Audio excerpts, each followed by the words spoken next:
ဒီမှာညီကိုတော့နော်ကဲအစီချဖို့ YouTube မှာဗီဒီယိုတွေ live ရှာနေဆိုလို့ရှိရင်ဒါခင်ဗျားတို့တော့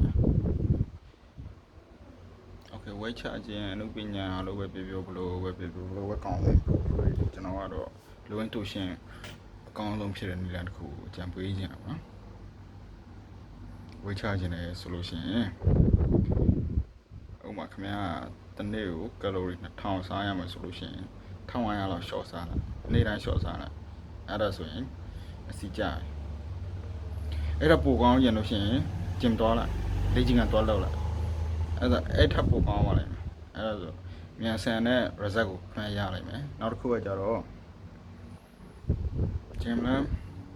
မသွားဘူးအဲ့တော့အစားလိုက် short စားတယ်ဒါမျိုးဆိုရင်အဲ့မှာလေ့ကျင့်ခန်းလုပ်လိုက် exercise လုပ်လိုက်အဲ့ဆိုအဆင်ပြေနောက်နေ့တိုင်းလုပ်ပါလိုက်အားလုံးကောင်းပြီအဆင်ပြေပြီအဲ့ဒါဆို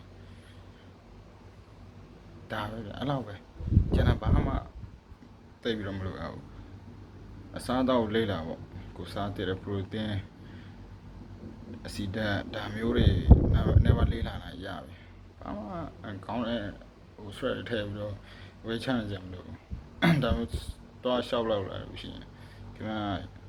အချမ်းမကြီးထိခိုက်ပြီးတော့ရှော့ရလိုက်ပုံမှန်လေးပဲတော့အကောင်းဆုံးအချင်းချင်းကိုယ်ရလိုက်